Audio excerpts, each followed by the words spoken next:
Story time.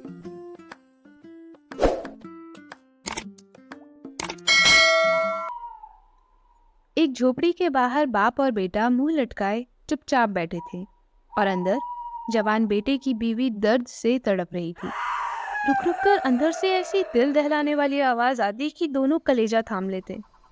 ठंड का मौसम था और पूरा गांव अजीब सन्नाटे में डूबा हुआ था। पूरे गांव में अंधेरा छाया हुआ था। बाप का नाम घीसू और बेटे का नाम माधव था।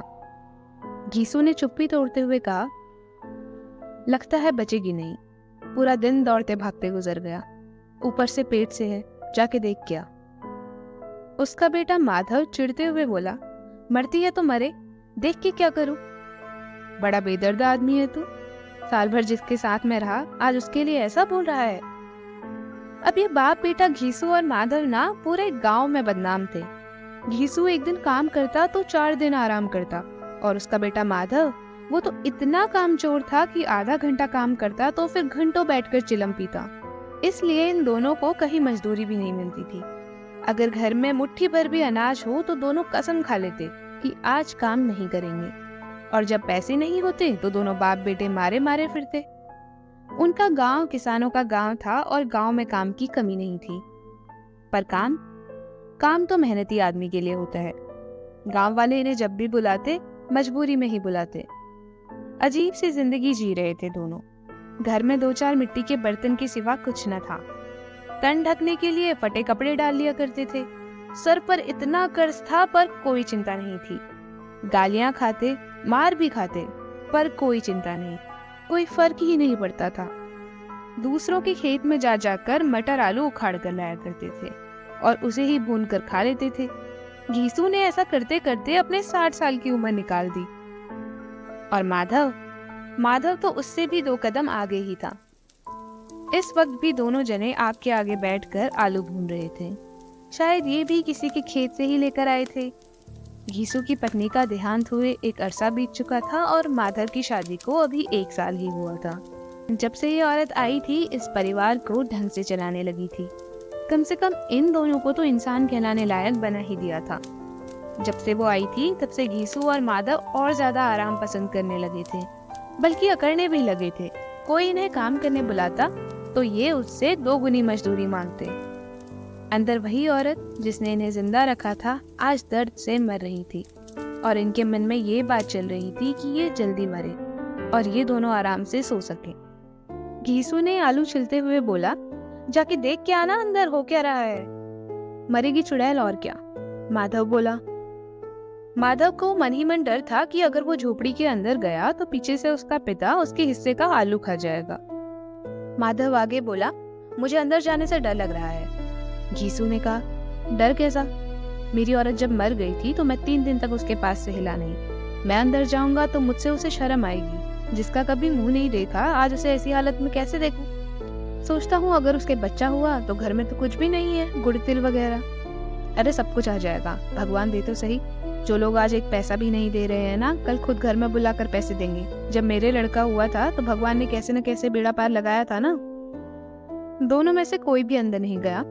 जब इन दोनों ने आलू खाना शुरू किया तो वो इतने गर्म थे कि मुंह में डालते ही हलक जबान सब जला देते। इस अंगारे जैसे आलू को मुंह में रखने से बेहतर था कि उन्हें जल्दी जल्दी निगल लिया जाए। यूं इस प्रकार आलू खाते हुए घीसू को एक पुराना वाकया याद आ गया। करीब 20 साल पहले ठाकुर की बारात में खाना खाकर घीसू को जो तृप्ति मिली थी, आहा, आज तक याद है उसे। हल्का सा मुस्कुराकर घीसू बोला, वो खाना नहीं भुलाया जाता। तब से आज तक पेट भर के वैसा खाना नहीं खाया। पता है माधव, ठाकुर की बारात में घी की पूड़ियाँ मिली थी, घी की पूड़ियाँ भर भर के सबको। चटनी, रायता, 3 तरह के साग, तरकारियाँ, दही, मिठाई। अब क्या बताऊं उस खाने में क्या स्वाद था। कोई रोक टोक नहीं।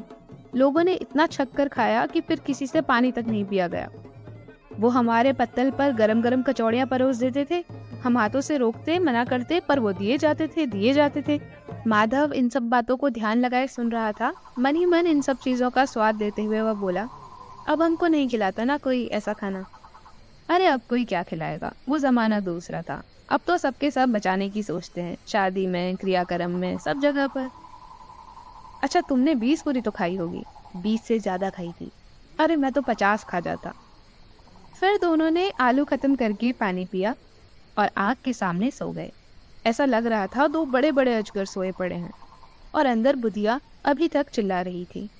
सुबह जब माधव अंदर जाकर देखता है तो उसकी बीवी ठंडी पड़ चुकी थी। उसके मुंह पर मक्खियां भिनभिना रही थी, आंखें पत्थर की तरह ऊपर चढ़ी हुई थी और पूरा शरीर धूल से लथपथ था। उसके पेट में बच्चा मर चुका था। माधव दौड़ता हुआ घीसू के पास गया। फिर दोनों जने हाय हाय करते हुए छाती पीटकर रोने लगे। पड़ोसियों ने ये रोना धोना सुना तो भागते हुए आए। इन दोनों को हिम्मत रखने का सुझाव दिया, पर ज्यादा रोने धोने का वक्त तो किसी पे न था। अब चिंता थी तो कफन और लकड़ी की। घर में पैसा तो था नहीं। बाप बेटे दोनों रोते हुए गांव के जमींदार के पास पहुंचे। जमींदार इन कामचोर बाप बेटों से नफरत करता था। कई बार इन्हें पीट भी चुका था, कभी चोरी के लिए, कभी वादा करके काम पर न आने के लिए। क्यों भाई, रोता क्यों है? आजकल तो काम पर भी दिखाई नहीं देता। घीसू ने जमीन पर सर रखकर आंखों में आंसू भरकर कहा, माई बाप, बहुत दिक्कत में हूँ। माधव की घरवाली गुजर गई है। रात भर तड़पती रही, हम लोग उसके पास बैठे रहे, दवा ला के दी, जो हो सकता था किया, लेकिन हमें धोखा देकर चली गई। अब कोई रोटी देने वाला नहीं रहा हुजूर। मालिक तबाह हो गए, सब कुछ बर्बाद हो गया। अब मैं आपका ही गुलाम हूँ। आपके सिवा और कौन इसकी मिट्टी पार लगाएगा? अब आप चाहोगे तो ही उसकी लाश उठेगी, और कोई तो है नहीं। जमींदार बहुत नेक आदमी थे। वो घीसू और माधव की नीयत जानते थे। मन में आया कि लात मार के भेज दे इन दोनों को, लेकिन ये वक्त सजा देने का नहीं था। 2 रुपए निकाल कर उन्होंने घीसू की तरफ फेंक दिए। उसकी शक्ल तक नहीं देखी। 2 रुपए ऐसे दिए जिससे बोझ उतारा हो। जमींदार ने 2 रुपए दिए तो गांव के बनिए ने, महाजनों ने और बाकी लोगों ने भी सहयोग किया। किसी ने 2 आने दिए, किसी ने 4 आने। 1 घंटे के अंदर घीसू के पास 5 रुपए हो गए। पूरे 5 रुपए। कहीं से अनाज मिल गया, कहीं से लकड़ी मिल गई। और दोपहर के वक्त ये दोनों बाप बेटे चले गए कफन लेने के लिए। दोनों ने सोचा, जलाने भर के लिए लकड़ी का बंदोबस्त हो चुका है, अब बस एक हल्का सा कफन ले लिया जाए। घीसू बोला, लाश के उठते उठते तो रात हो जाएगी। रात को कफन कौन देखता है? हल्का कपड़ा ले लेते हैं। कैसे कैसे रिवाज बना दिए हैं इन लोगों ने। जीते जी तो तन ढकने के लिए चीथड़ा तक नहीं मिला, आज मरने के बाद कफन। कफन लाश के साथ जल ही तो जाएगा, और मिलता क्या है यार इस सबसे? यही 5 रुपए पहले मिल जाते तो उसकी दवाई में लग जाते। फिर दोनों ने कई कपड़े देखे, पर कोई जचा ही नहीं, न रेशमी न सूती। फिर धीरे धीरे शाम हो गई। तभी ये लोग एक शराब के ठेके के सामने से गुजरे।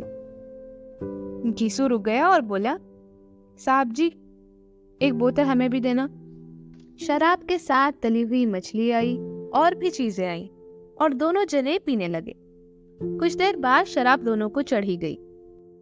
अरे कफन लगाने से क्या मिलता है यार, जली तो जाता है, कौन सा उसके साथ ही जाता है। बड़े लोगों के पास तो पैसा है, हमारे पास फूकने को क्या है। अरे पर लोगों को क्या जवाब देंगे? पूछेंगे नहीं कफन कहाँ है? घीसू हंसकर बोला, अबे कह देंगे रुपए गिर गए और मिले नहीं। बहुत ढूंढा पर मिले ही नहीं। पहले पहले लोगों को विश्वास नहीं होगा, लेकिन बाद में वही पैसे देंगे। माधव कुछ देर तक हंसा, फिर गंभीर हो गया। बड़ी अच्छी थी बेचारी, बहुत खिला पिला कर मरी। बातों ही बातों में शराब की आधी बोतल खत्म हो गई। ये लोग अभी भी खाना मंगा रहे थे। कलेजा मंगाते, उसे चटनी के साथ, अचार के साथ खाते। इस सब में पूरा 1.5 रुपया खर्चा हो गया, पर ये जानवरों की तरह खाए जा रहे थे। कितनी बदनामी होगी वैसे, गांव वालों को क्या जवाब देंगे? ये विचार मन में आता तो था, पर इन सब बातों को उन्होंने अपने मन में काफी पहले ही जीत लिया था। घीसू के हिसाब से आत्मा खुश होनी चाहिए बस। दोनों ने बुधिया को दिल से आशीर्वाद दिया, भगवान उसको स्वर्ग नसीब करना। आज जो खाना मिला कभी नहीं मिला। माधव बोला, हम लोग भी तो जाएंगे ना एक रोज वहाँ। घीसू चुप रहा, वो बेकार की बातें नहीं सोचना चाहता था। पर माधव बोलता रहा, कल को हम लोग जाएंगे उसके पास ऊपर और वो पूछेगी मुझे कफन क्यों नहीं दिया, फिर क्या बोलेंगे उसको? घीसू बोला, उसको कफन मिलेगा, बहुत अच्छा मिलेगा, तुम देखना। 60 साल मैंने यहाँ घास नहीं खोदी है, लोग खुद आकर उसे कफन उड़ाएंगे।